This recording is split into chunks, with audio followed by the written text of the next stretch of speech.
ഞാൻ വെള്ളാപ്പള്ളി നടേശൻ അങ്ങ് വർഗീയത പറയരുത്, ഞാൻ മോശമായിട്ടൊരു വാക്കും പറഞ്ഞില്ല. അദ്ദേഹം 90 വയസ്സുള്ള ഒരാളാണ്. അദ്ദേഹം എന്നോട് വളരെ മോശമായ വാക്കുകളൊക്കെ പറഞ്ഞു.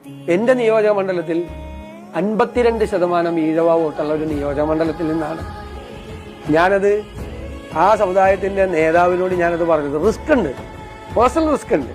പക്ഷെ എനിക്ക് അതിലും വലുത് അതാ എന്റെ നിലപാടായിരുന്നു.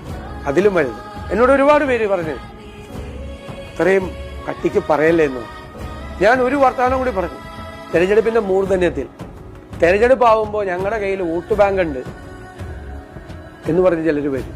അപ്പൊ ഞാൻ പറഞ്ഞു വോട്ട് ബാങ്ക് ഉണ്ടെങ്കിൽ കയ്യിൽ വെച്ചാൽ മതി, വർഗീയത പറയരുതെന്ന് പറയും അവരുടെ മുഖത്ത് നോക്കി എന്ന് പറഞ്ഞു. അപ്പൊ ഞാൻ ഓഡിയൻസിനെ ശ്രദ്ധിക്കുകയായിരുന്നു. ചെറുപ്പക്കാരുടെ വലിയ അപ്ലാസ് ആയിരുന്നു. ചെറുപ്പക്കാർ അവരിങ്ങനെ 2 കൈയും ഉയർത്തിയിട്ടാണ് അതിനോട് പ്രതികരിച്ചത്.